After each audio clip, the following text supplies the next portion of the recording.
Good afternoon, everybody. Welcome to Effective Resume Thursday. It's August 17th, 2023. We're very glad you're with us this afternoon. Please note this event is being recorded and is currently live on Facebook. The recording will be on the Career DFW Facebook page and the Career USA YouTube channel for others to watch in the future. By participating in this event, you give consent for your name and picture to appear. Please note that any comments you put in the Zoom chat window will not appear in the recording. For those people on Zoom, if you have any questions throughout the presentation, please just put them in the chat window. For those watching on Facebook, please just send your questions into the comment field. We are monitoring both feeds. We'll be sure to get those questions answered for you. Also, for those people who are on Zoom, if you want to put in your contact information, let us know who you are, what kind of position you're looking for. Give us a couple target companies, give us your contact information. And I recommend that everybody here go and connect with everybody else who's on the call today on LinkedIn. This is a great way to expand your connections.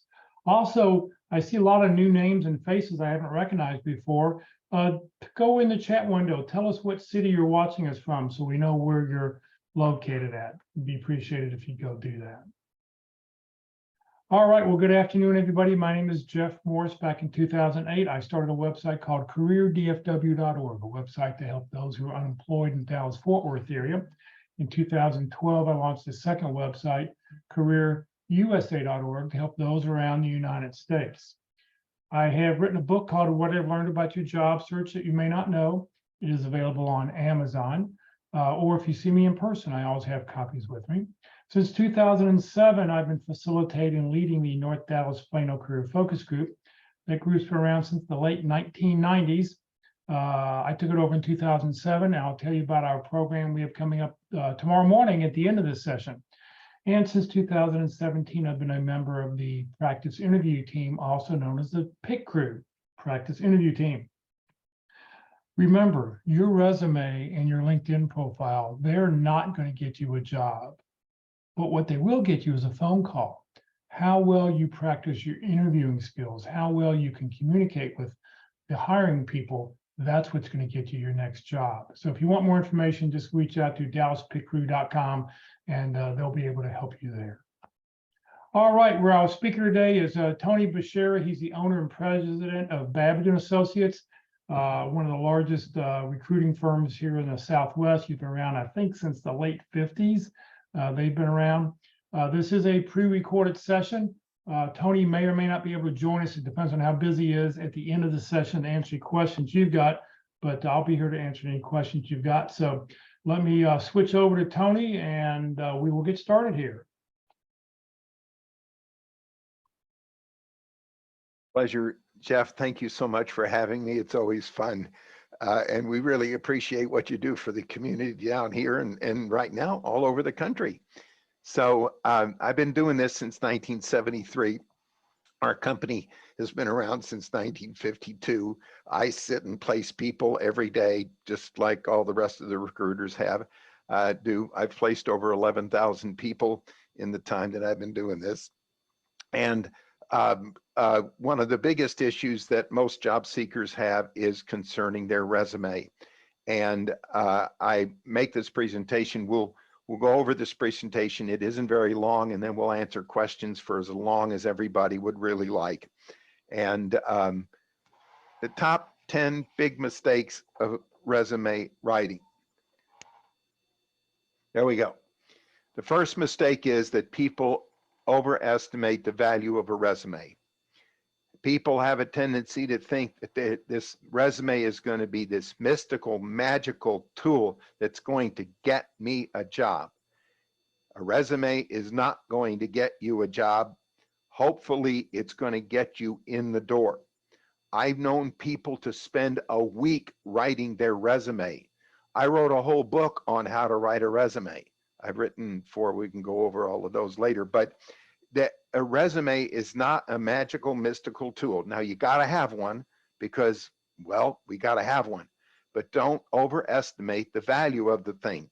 Hopefully it's going to get you in the door. It isn't going to get you hired. All you want it to do is get you in the door. That's what you're trying to do, is have it get you an interview. You're selling a date, not marriage. And all you want the resume to do is do just that. So don't over evaluate. Don't think that I've got to spend. I get people all the time that are asking me, well, if I did redo my resume and rewrite it and redo it, and I've tweaked it. I had one guy that sent me a resume the other day. He said, I've tweaked this 5 times. Nah, he's not getting interviews because the market's tight. Has nothing to do with his resume. So don't overestimate the value of it. It's not going to get you a job. Hopefully it's going to get you in the door. Keep in mind that the average resume doesn't even get read. It gets scanned for 10 seconds. What people scanning resumes look for are, who's this person worked for? How long did they work there? Do I understand what they do? And how successful were they at doing it? That's it. They scan it. I run ads all the time on LinkedIn. The other day, I got 189 resumes for one ad, 189. I was up till 10:30 one night and midnight the other one night looking at resumes. And if you think I'm sitting there reading every word of your resume, you're nuts. I'm not. I'm scanning it. I'm looking at, do I know the company? Do I understand what the person's done? How long were they there? Unfortunately, and we can discuss this if people want to, longevity sells. It's not fair because this job market and the world is a lot different than it was when I got in this business in 1973. The average company in the United States was 59 years old. Somebody take a guess. In the average in 2014, the average company in the United States was, guess how old? Somebody. 12 years old. So companies don't live very long. So there's a lot more turnover, and but it's because of the companies. But people look at how long has a person been there, and then I look for, do I understand what they did, and then how well did they do it? And well, we'll get into what you need to write about that in a second. People underestimate the number of resumes an interviewing or hiring authority receives. On average, it's somewhere between 150 and 180. The odds of getting an interview, getting a job by posting your resume to a job that you see online is 1 out of 100 and, I'm sorry, 1 out of 350 to 400. Because what happens is 60% of the people that are looking at your resume aren't even the hiring authority. They're not even the person that's doing the hiring. It's not even the job that reports to them. They've given it to some minion or somebody in HR or somebody, and they say, look for this or that or that or this in the resume, and then get them to me. That person doesn't really know what they're looking at. They come up with maybe 20 or 25 that they parse out. The first 25 kind of win. Then they'll pick 6 or 7 of those and send them to the hiring authority. And if the hiring authority likes 3 or 4 of them, he'll interview those. So the vast majority of them never even get looked at. Now, I have to look at the 150, 160 that I get because I'm looking for a number of different things in the people that I'm looking for. But your hordes of resumes are coming at these people, and you got to realize that's what you're competing with. People overestimate the qualifications of the people screening and reading and passing their resume along. As I mentioned, 60% of the people that are looking at a resume don't really know what they're looking for as far as the quality of a person's background or experience or what they do. Somebody's telling them, look for somebody that has experience at A company, B company, C company, or D company, and that's all they're looking for. And they pull that out, and they don't know what it, so you can't overestimate that the people that are scanning your resume may not even be qualified to know whether your resume is of value or not. There's nothing you can do about that. You just need to be aware that there's some challenges there, and that the people scanning this thing, and I get candidates all the time, they say, man, my resume is perfect for that job. And I sent it off to those Yahoos, and they didn't even give me a call. They didn't even give me a chance to come in and interview. Yeah, I get it. You're lucky if they even looked at it. And if they did, the person that looked at it may not even know what they're looking at. You have to spell it out for them, and keep in mind that the nice thing about computers these days is that you can customize your resume, and you can hit them up with exactly what they say they need, even though you're using a job description. But you got to realize that the folks are looking at it may not be all that qualified to even know what they're looking at. People write the wrong content in their resume. Here's a resume I got this morning. Here's the title of this candidate: Organizational Transformation Managing Director. Oh yeah, I've got 4 job orders like that. What the hell is an Organizational Transformation Managing Director? Now, I called the lady. She's actually brilliant. She's really good, but she should change that title to something that everybody understands. Or what we decided to do was, in parentheses, she needs to describe exactly what that job is, so that, as I say, a high school senior could understand it. And what she does is she helps the clients of the firm she works for decide on what kind of technology they might need. But you'd never know that from that title. If your title isn't something that everybody can understand by just looking at it, change your darn title. I tell that to candidates all the time, and they say things like, well, that's not what my company calls me. I don't give a damn what your company calls you.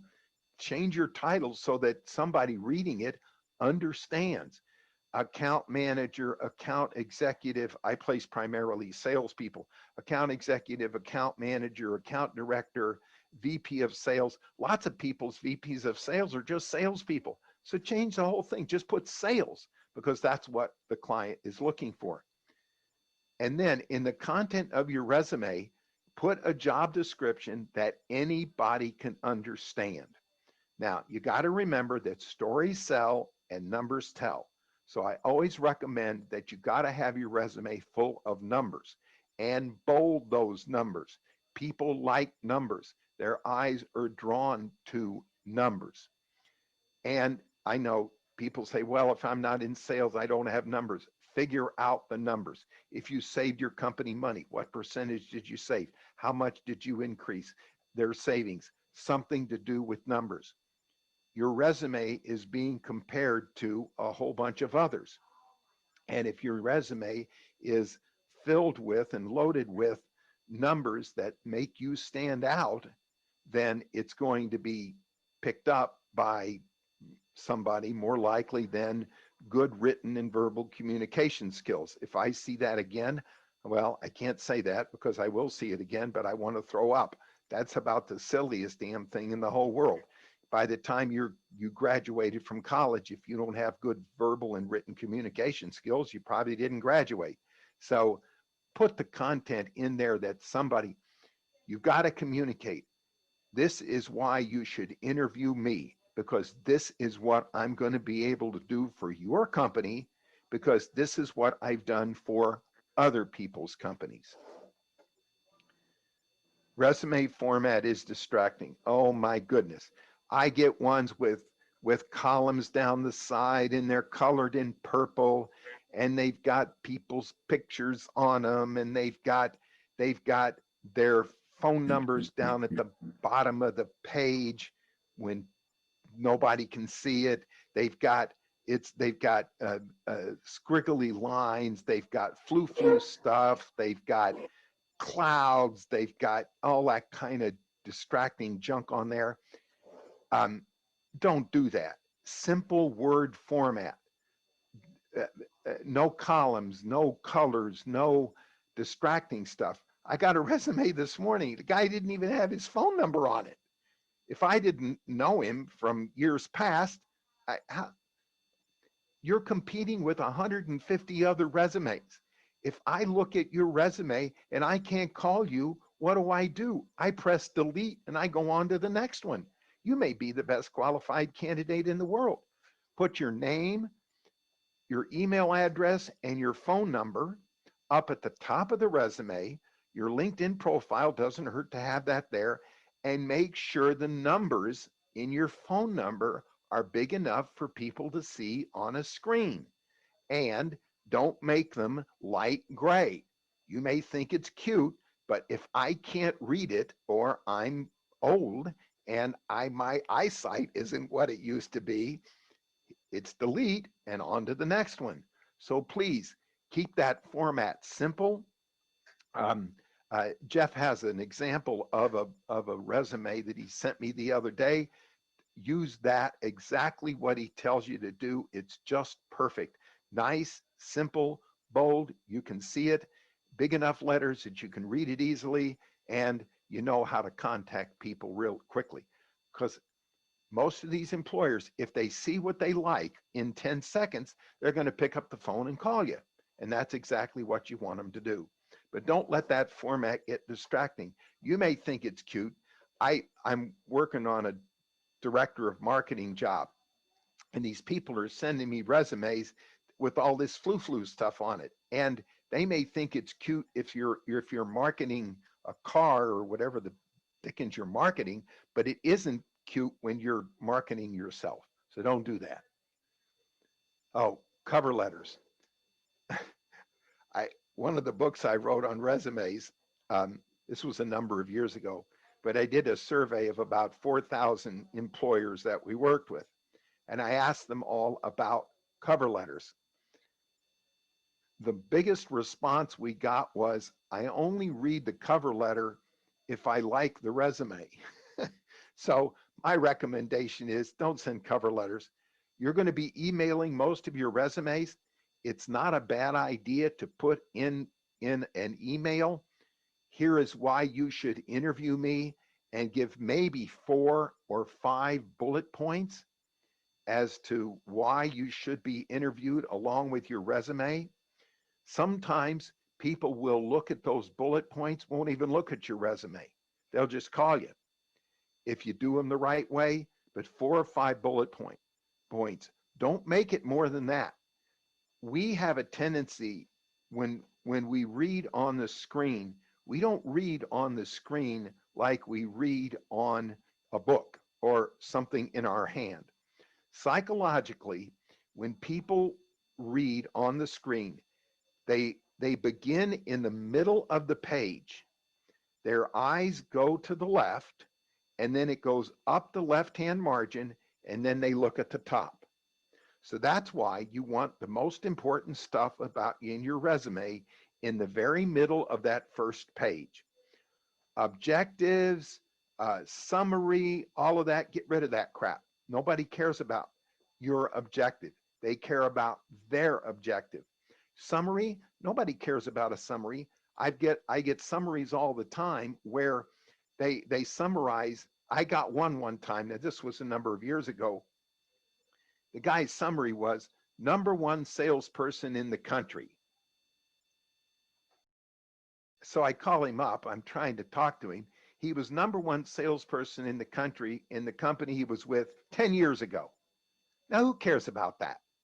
I mean, nobody. So don't do that stuff. Start out with experience, who you worked for, the dates you were there, what you did, and make it real clear how successful you were. Sending a cover letter, I guess, if you want to waste your time doing it, but nobody cares about reading them, and 9 out of 10 times they don't get read anyhow. So most people sit there as they're writing their resume thinking that people are going to read this from top to bottom, every first page, second page, third page, fourth page. They're not. They're scanning whatever you got, and then they're deciding whether or not they're going to interview you. So the more efficient you are with what you say and how you say it, the better off you are. Cover letters are a waste of time.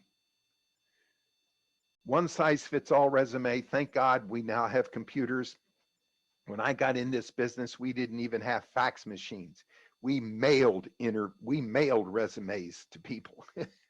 um, uh, but one size fits all. Change your resume up to, most people do this, but it's a mistake. They send, hey, just want to send resumes, because they're email blasting resumes all over the place.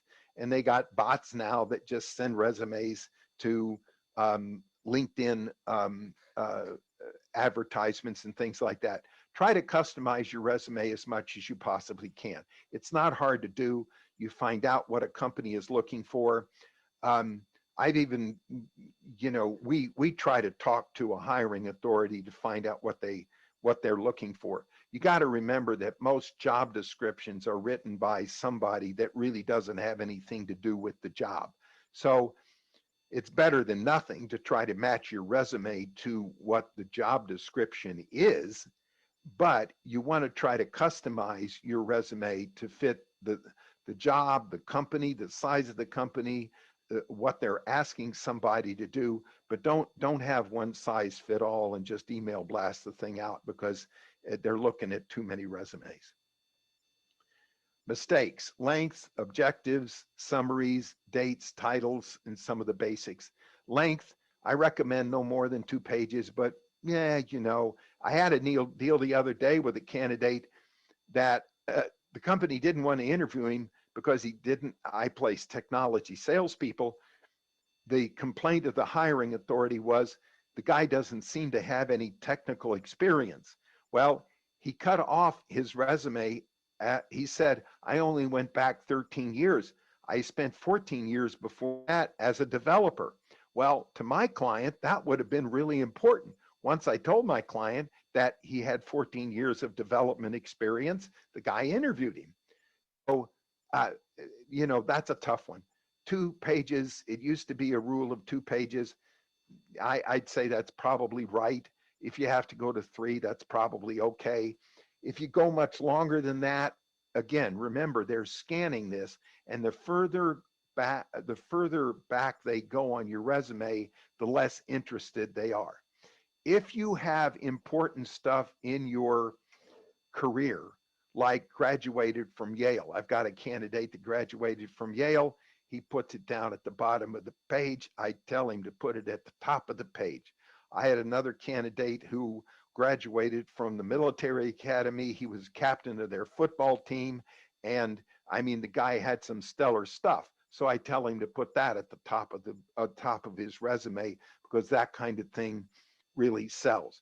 Graduating cum laude from Harvard or Yale or someplace like that, that kind of thing sells. I don't recommend objectives and summaries for the reasons that I mentioned before. Dates. I need to explain this. I get resumes at least once a day where people break down, and I hope I make this clear. They break down every job they've had in a company date by date. So they'll put down 2 years with one job, 2 years with another job, 3 years with another job below it. And it looks like they've had 3 jobs. Well, they did, but they were all with one company. So what you want to do is put in bold letters the company, and then over to the right at the very beginning, top of the resume, experience, the total number of years you were at the company, and then under that, the different jobs you've had, maybe not in bold, and then in parentheses, or you don't even need parentheses, the dates of those jobs, because you don't want to look like you've had 4 jobs in 4 years. You may want to look like you've had 4 jobs at the same company, but put the total number of years you were at each company to the right in bold, so that people can see you were at one place for a long time. So watch out for your dates. Titles, I've pretty much explained. If the title isn't something everybody can understand, change it. Okay. And then basic things like keeping it as brief as possible. Um, uh, Try not to use I and have this long written format. gosh, I got a resume, God bless him, from a guy the other day. It was 12 pages long, and it literally, and it started out with, my first job out of college was blah, blah, blah, blah, blah. I mean, it was just awful. So uh, keep to the basics. People want to know, where'd you work? What'd you do? How well did you do it? And do I understand it? And how is it going to relate to what I do? And then the 10th mistake is they have the wrong resume strategy. And the first strategy is send it off to every job that I see posted. You're much better off to try to find out who the hiring authority would be and get that resume in front of that hiring authority. So people say, well, I don't know who the hiring authority is. Oh, cut it out. If you're an accountant, you're probably going to be working for a controller. So you go online and you find out who's the controller. And you say, dear Mr. Controller, here's my resume. I understand you might be looking for an accountant, and I'm a good one, and here's why. If you're a salesperson, you're going to report to a sales manager, a vice president of sales, or whatever. If you work in the warehouse, you're probably going to report to the warehouse manager and all of that kind of thing. If you send your resume to the HR department, and I'm not saying they don't do a nice job, but they're so overwhelmed with all kinds of stuff, the chances of you getting any kind of audience with them isn't very good.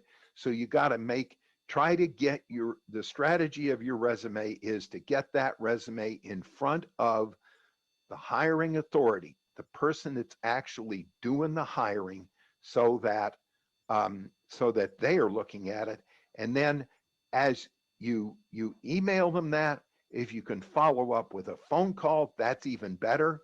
I've known candidates to call a person, leave a voicemail. Dear Mr. Smith, I understand you might be looking for a good whatever you are. I'm sending you my resume. Make sure you look at it. I'm really a good employee, and you would really appreciate all I can do for you. So take that strategy of that resume and expand it other than just applying to um, online job postings, because the probability of getting a job that way just really isn't very great. So those are the mistakes that the top 10 mistakes that people make. There are probably lots of others, but those are the top 10. You got to remember too that so much of this comes down to, we call it around here, judging pain on the part of a hiring authority. Sometimes people just don't have a lot of pain. And I've known companies to post uh, uh, jobs. They really aren't looking for anybody. They just want their competitor to think they are.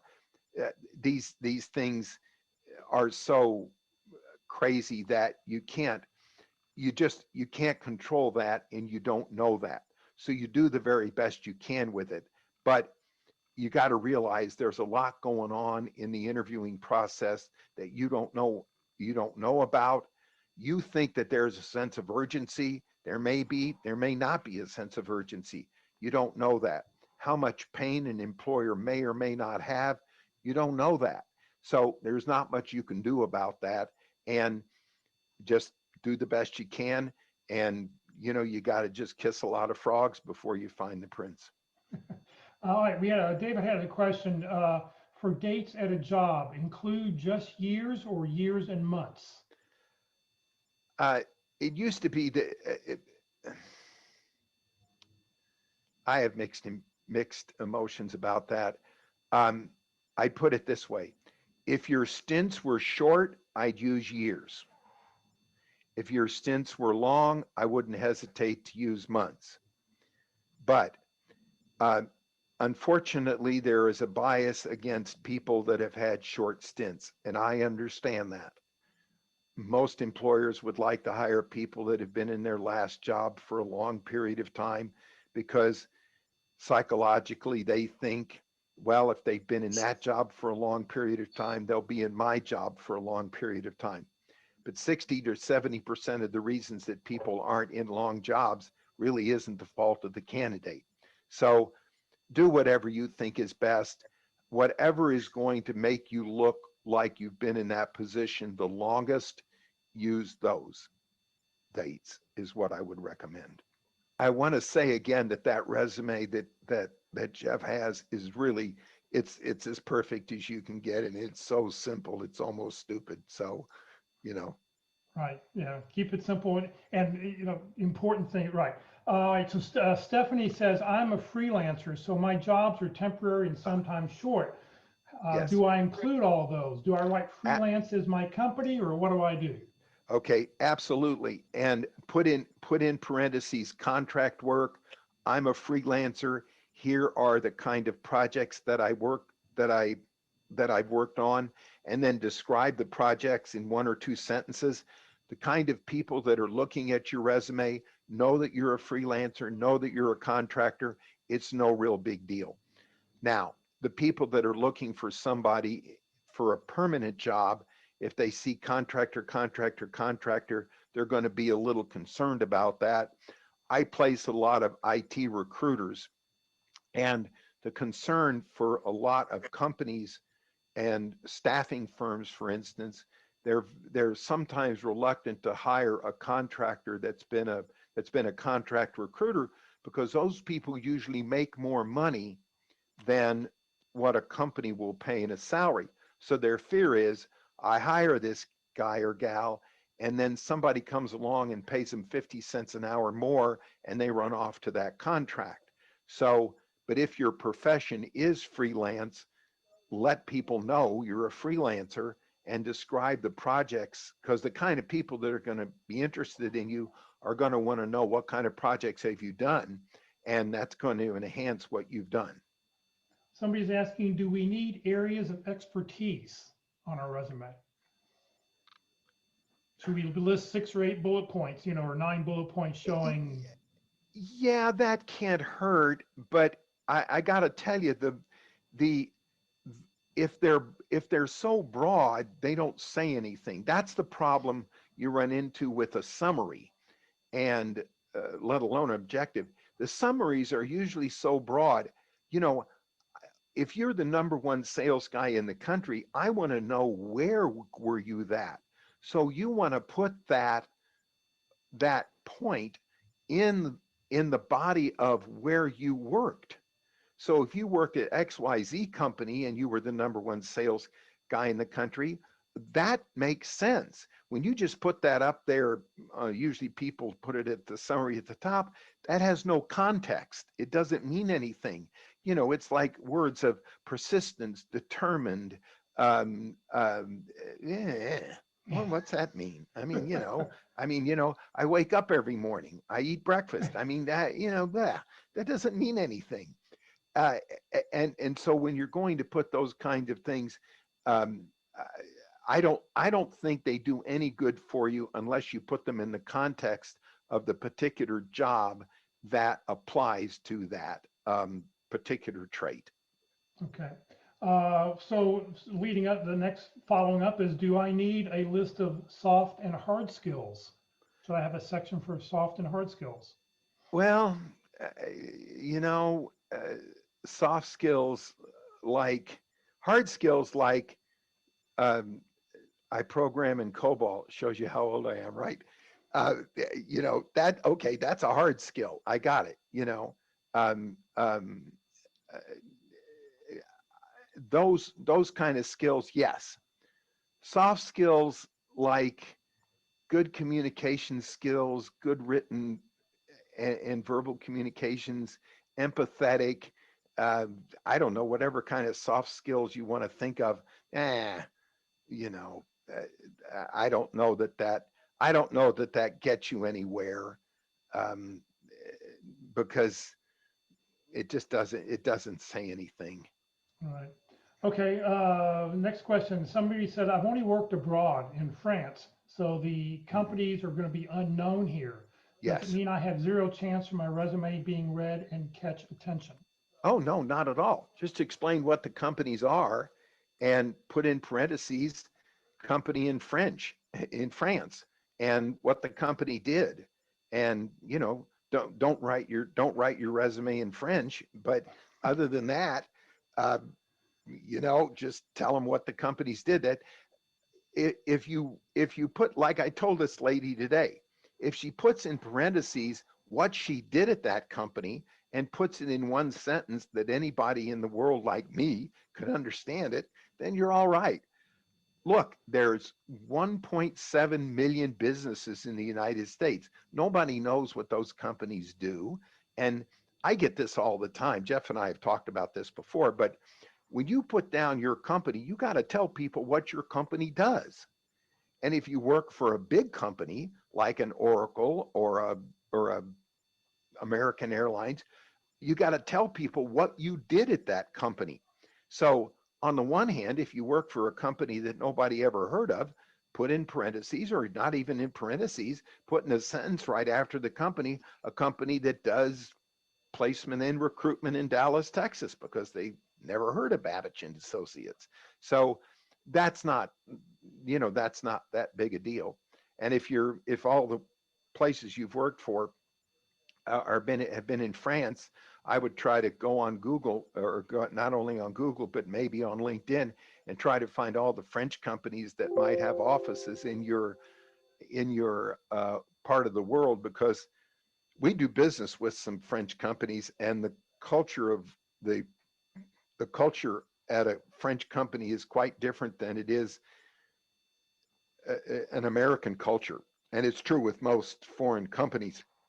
And so if you understand that culture, if you're an American, or I guess even if you're not, but if you understand that culture, that's going to mean a whole lot more to them than you might think it would. Are most resumes read online? And Yeah, oh, absolutely. how many resumes do you print out and make a hard copy of? Um, one out of, oh hell, I don't even know. If I see a resume I like, I call the person right away, and I schedule an appointment. Okay. So, I used to keep a stack of about 100 of them here. And then when they got too big, I'd throw away the bottom half and keep the top half, and then I'd do it again. And that's what everybody else does too. So there, 99.99% of all of your resumes are going to be, and I have in my online program is the jobsearchsolution.com. It's a 60-hour program of how to find a job. It's got everything you can possibly imagine in it. And I go over in there what your resume needs to look like, because it's going to get read online. Just remember how I mentioned earlier, how people read stuff online. They don't read it like they read something when they have it in their hand. Now, if they like what they see, they may very well print it out and make an appointment with you. And then when you come in, and by the way, always take 2 or 3 copies of your resume with you when you go on an interview. Right. I know that sounds like elementary stuff, but I had a candidate the other day that got into an interview, and there were 2 other people in the interview. He thought he was only going to be talking to one person, and he got in there and there were 2 others, and he did not have any copies of his resume with him. So they printed him out, they brought him in, but he looked like a doofus when he did that. You just take your resume with you. Come on. Should we include hyperlinks in our resume, or just make like the LinkedIn thing should be a plain, take off the hyperlink? Yeah, hyperlinks can kind of screw things up and get your resume. Um, I've gotten them to where so many of them, they were a mess on the thing. And if the hyperlink doesn't work, I get pissed and I want to move on to the next one. And it's not pissed, I get irritated. And so I don't recommend that. Look, if they're interested, 9 out of 10 times, they're going to go to your LinkedIn profile anyhow. Oh, that's another thing that I didn't. When I wrote this 10 mistakes, I need to add an 11th mistake. Make sure your resume and your LinkedIn profile coincide with each other. I got to tell you that we've got 22 recruiters in our company, and at least 2 or 3 times a week, we get a candidate that gets eliminated from even being interviewed because his LinkedIn profile and his resume don't match. come on. I mean, come on. Now, that doesn't mean you don't expect us to be, for modifying our resume every time that we apply for a job. You're talking more that our resume is going to have like 8 or 10 pages of information. Just make sure that whatever we talk about on our resume is in the LinkedIn profile. Yeah, or what's worse is there's a job on LinkedIn profile that you don't have written on your resume, or you've got 3 jobs on your resume that you don't have on your LinkedIn profile, or you have on your resume that you graduated from Texas A&M University, and on your LinkedIn profile you have attended 3 years at Texas A&M University. Uh, I know you think, why would somebody do that? I don't know. I've been doing this for 47 years. There's a lot I don't know why people do what they do, but you got to make sure. Now I'm talking about, Jeff, basic stuff that you wouldn't, leaving out jobs, leaving out stuff on one and not on the other. And when people see that, look, they're already looking for reasons of not to interview you, right? I mean, how are they going to interview 150 people anyhow? So they're already looking for reasons not to eliminate. I had a candidate the other day whose identity was stolen. And when his identity was stolen, he made his LinkedIn profile that was the first identity so stupid and plain that it was awful. He then created another LinkedIn profile with his name. His name was Ned, and then he went by Ned, and then he changed his LinkedIn profile to Edward. Well, if you go to Edward and his last name, you get this beautiful LinkedIn profile. But because on his resume and in the interviewing process, he said his name was Ned, my client looks up Ned and she sees this LinkedIn profile that's god awful. Well, so she writes me, what's with his LinkedIn profile? And so I had to find out what happened. So you just never know what, what people are going to see or do. So you got to have everything before you get to that point as perfect as you possibly can. Well, that's what leads to the next question here. What's the maximum number of years of work experience one should list on a resume? 5, 10, 15, 20? I mean, Oh, my opinion of that's been pretty practical. They're going to find out. The reason people recommend that is they're going to say, well, they're going to know how old I am. They're going to know how old you are when you walk in the door. I mean, um, most authorities say go back 15 years. If the experience is applicable, maybe 20. I'm not real big on it one way or the other. I don't, I don't know that I have to go back and say that I graduated from high school in 1965 or something like that, and then give a explanation before that. I think what's most important is that you communicate the experience that's applicable to the job that you're applying to. And then most companies or most people that are reading resumes know that most people go back about 15, maybe 20 years.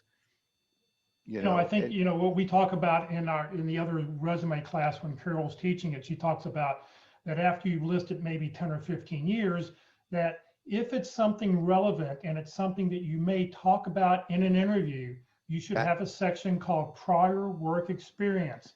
Yeah. And all you have to do is list the company names.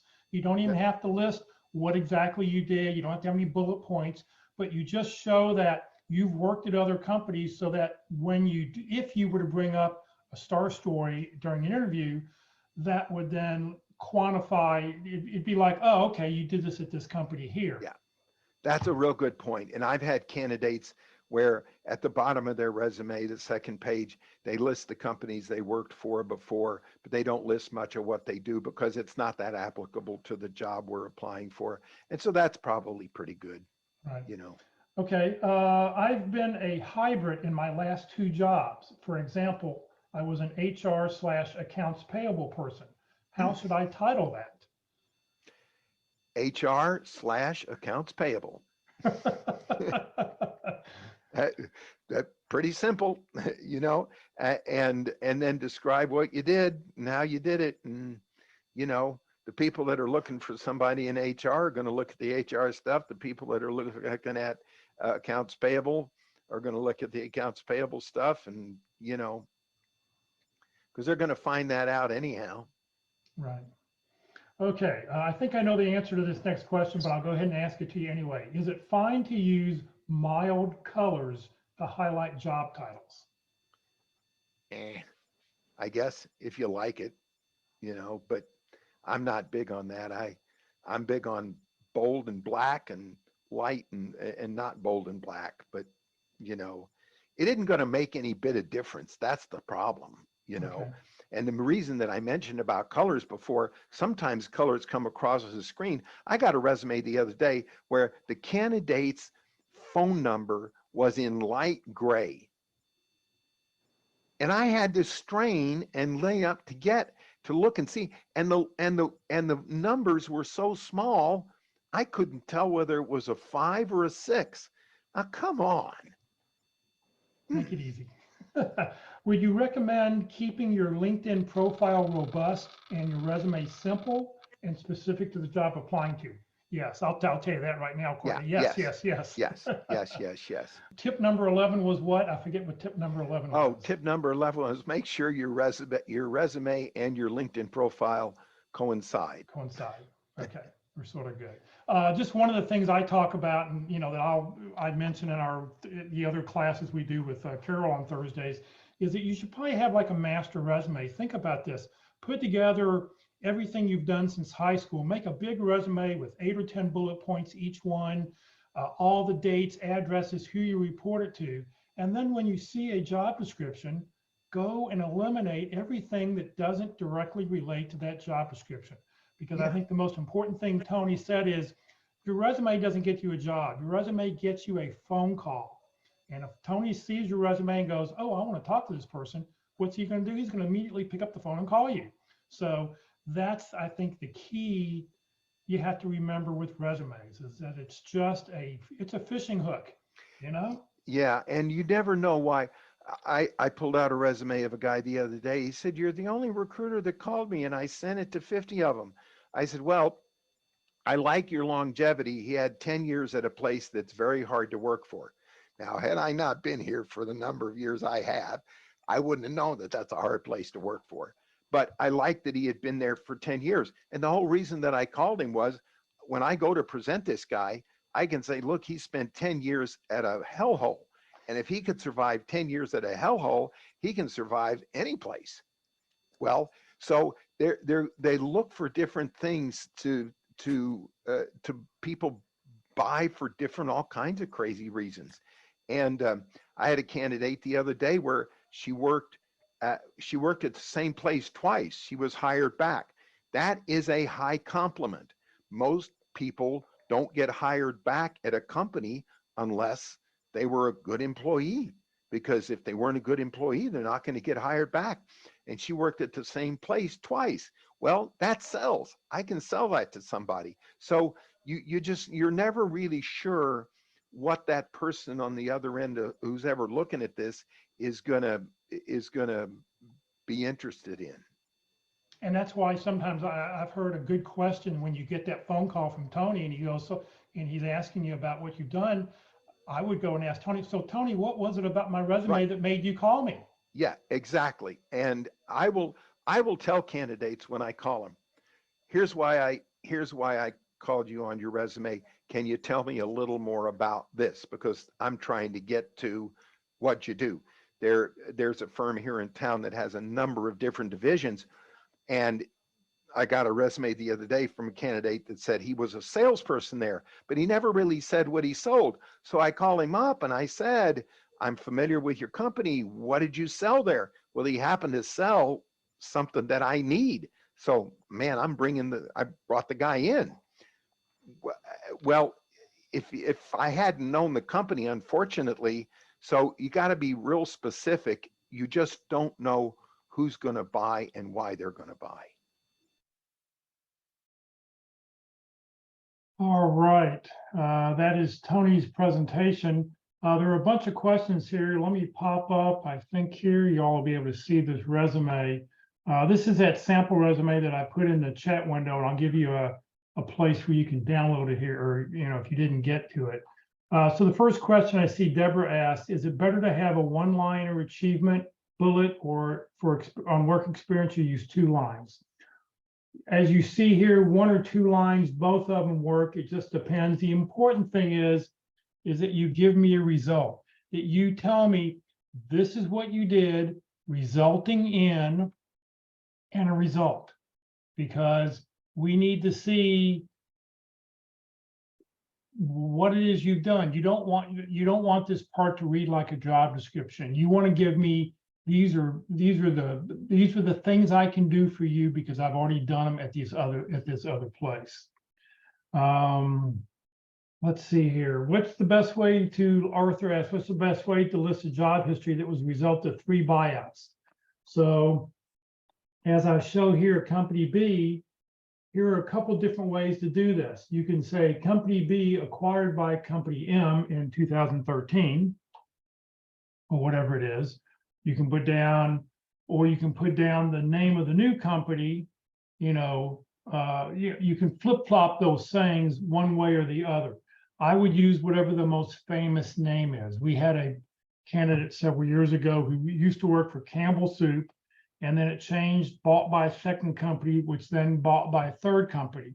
I never heard of the second or third company names, but we've all heard of Campbell Soup. So I told him, be sure to put in there Campbell Soup, in parentheses, acquired by the name of the new company and the date it was acquired by. Because you want to use the most famous things that are going to catch that catches people's eye. Soup manufacturer really isn't something that does that. All right, so let's see, Arthur, let me go here, keep going down. Roseanne says, I know you said we need to include numbers. What I did exceeded the company's objectives by 5%. And I didn't know then and don't know how it impacted AT&T's numbers. Well, if you know it exceeded their objectives by 5%, you've given me some kind of substantial thing. You can go estimate. If you can estimate what you think that 5% savings or increase in sales or whatever that 5% was, if you can put a dollar to it, great. Nobody's going to go check. We're not going to call up AT and go, you used to have this employee, Rosanna, and she says she increased something by 5%. Can you confirm that? Not going to happen. So, you've got to have an idea of, well, this 5% increase, this is what our costs were originally, or this is what our sales were originally, 5%. You can add it on, it gets you a number. So just estimate. Nobody's going to check, but have your story that explains how you did it. Have your star story ready. This was the situation. Here is the task that we were assigned. This is what I did, being part of the committee to get things done. And the result was we increased something by 5%. Can you talk to applicant tracking systems and keywords in your resume? We talk about this, and Richard, thank you for the question. As Tony said, an ATS system is only going to try to do keyword matching. It's the same thing with LinkedIn. If you're trying to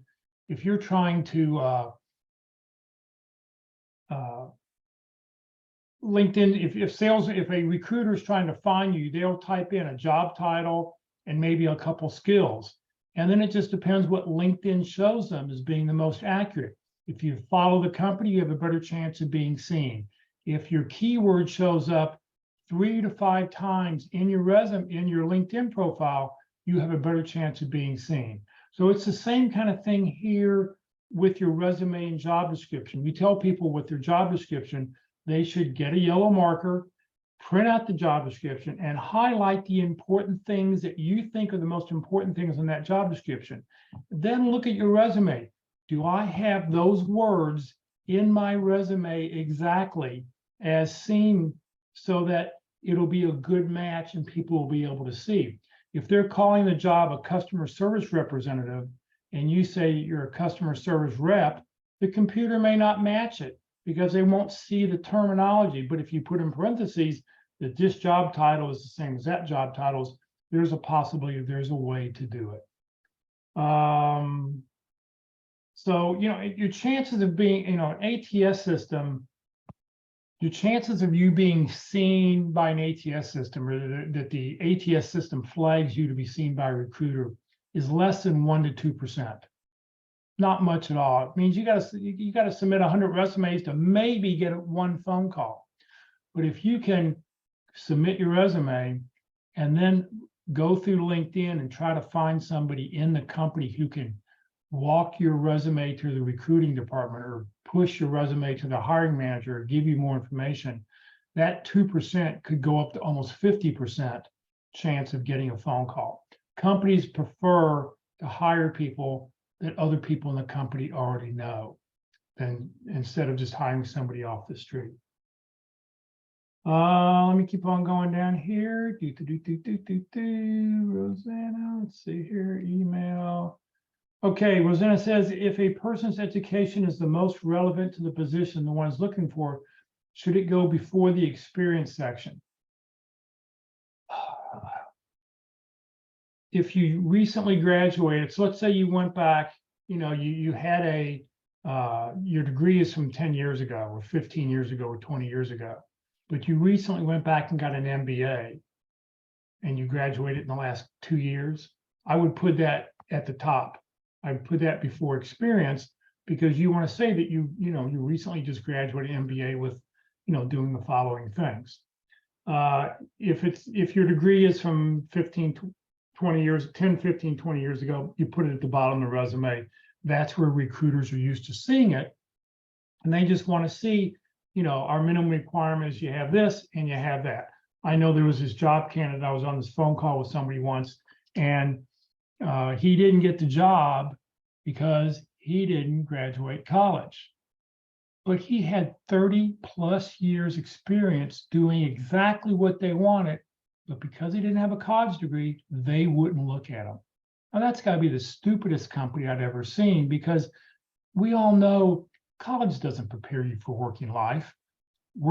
Being out in the working world, that's what prepares you. So, it's just a stupid company there. All right, let's see here. Keep on going through the questions. Anybody else? I saw somebody had a hand up a second ago. Oh, let's see. Tony suggested combining multiple jobs at the same company, but then you left, let's see here, with a list of 10 to 15 bullets. What do you think? All right, so here's what we show for companies in one company here.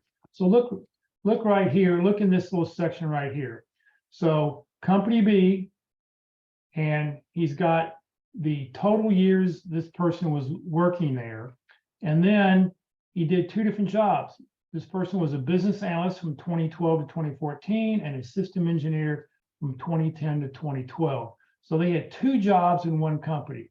So you put the total number of years, right, justified.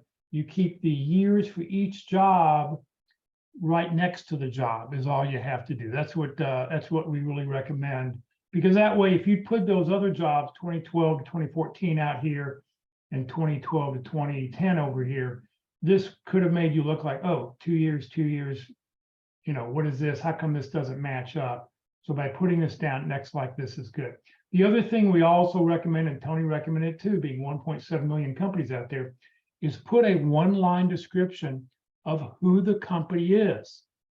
Just come up with one line of what it does, what your company did, what it does, and it helps people put a frame of reference. The other thing I like to tell job candidates, I personally, on my resume, added, report it to owner of the company, report it to the director of manufacturing, report it to, because that then gave a reference. The person reading my resume would go, they could see what level I was at.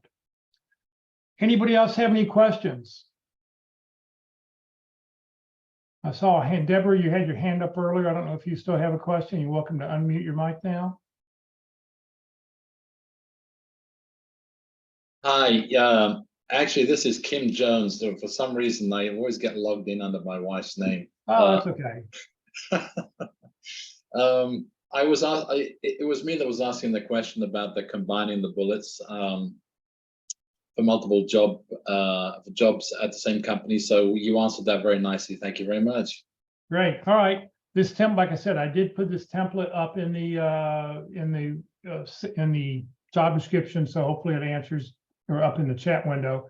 Also, you know, we talked for a second, how do you list, what do you do with the prior company you used to work at? And this is what I like to use, prior relevant experience. Just list the company name and what you did. You don't have to put any dates. You don't have to put any bullet points.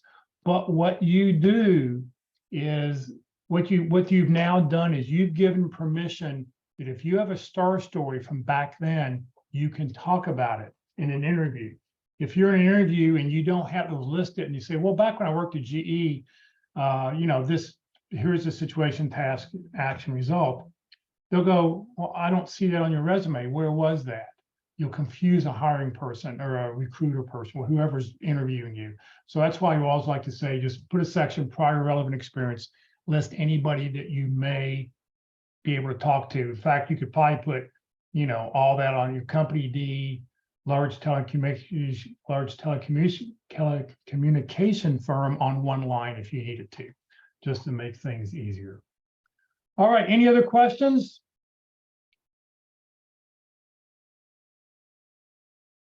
If we don't have any other questions, what I will do is let me share a couple more slides and we will get out of here. If you like to connect with Tony, you're welcome to do so. Just tell him you saw him here today. If you send him a personal note, be sure to send that personal note on LinkedIn, because personally, I don't connect with anybody who doesn't send me a personal note, because I don't know why we should connect. So always send that personal note. Tony will be glad to connect with you. All right, let's see here. If you were not able to get the sample resume, or if you'd like to get a sample one-page bio, a sample T cover letter, sample action words that you can start out your resume with, just send me an email at resume@careerdfw.org. Let me know what you're looking for. I'll get those documents to you. So just send a resume to resume@careerdfw.org. We'll get those documents to you. All right, Career DFW, Career USA, we're putting on training 4 days a week. Please join us tomorrow morning at the North Dallas Plano Career Focus Group meeting. We're going to talk about Clifton Strength Finders. Brandy Shea is a expert in Clifton Strengths. She talks about how to use it, why you should use it. It's really a great tool. If you haven't taken Clifton Strength Finder, the test, wait at this point until after Brandy does her thing tomorrow, but I recommend doing it. I think it's a great way to explain to people who you are and how you can help them and what are your strengths. And the nice thing about Clifton Strengths, if you're not really familiar with it, is he's sort of talking about Strength Finders tells you you have possibility to be in 32 different categories. The categories that are in your top 10, you can always get better at. The ones in the middle 10, you can improve on. The ones at the bottom 10, you can spend days and days and months trying to be better at it. And you may go from the bottom 10 to the middle 10, but they're never going to be your top 10. So, you know, play by your strengths, explain to people, here are my strengths, here's what I can do. So join us tomorrow morning. We are meeting in person. You're welcome to join us tomorrow morning in person. That information is on the Career DFW website with all the address and everything there. Next Tuesday, our LinkedIn Tuesday presentation will be with Terry Sullivan to talk about how to create a LinkedIn brand that tells people who you are, what you do, and how you can help. The session will not be recorded, so if you want to watch Terry, you will need to watch him live next Tuesday. Next Wednesday, if you're interviewing Wednesdays, we will be online. We had 2 job candidates this past week. The first and third Wednesdays, we meet in person. Second, fourth, and fifth Wednesdays, we meet online. I believe we already have 1 candidate lined up to be interviewed next Wednesday at 1 o'clock. So come join us. You'll be able to watch an interview. It will be on Zoom only. There'll be no Facebook Live, Zoom only, and it will not be recorded for the public. We do make the recording just for the candidate who's being interviewed so they can go back and watch it. So you will need to watch it live if you'd like to. Next Thursday, 4th Thursday of the month, we're going to talk all about networking. We've got a great speaker who'll talk about networking, how to do it, what you should do. So come join us next week. This session has been recorded. It will be on the Career DFW Facebook page and the Career USA YouTube channel. On the Career USA YouTube channel, I have over 530 videos. So click on playlist. If you click on playlist, up will come one of 7 different playlists.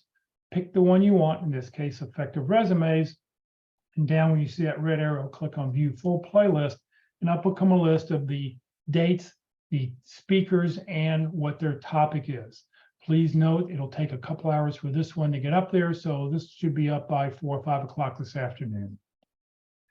If you're not receiving emails about our workshops and you'd like to join the Career USA mailing list, just send a QR code.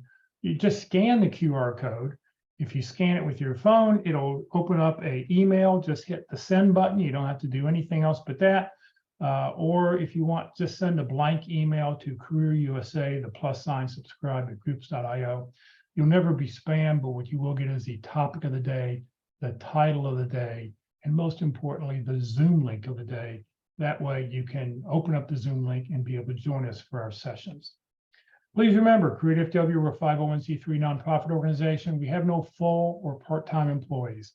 All of our speakers are volunteers. I'm a volunteer. Everything I've done over the last 15 years has just been to help you land your next great opportunity.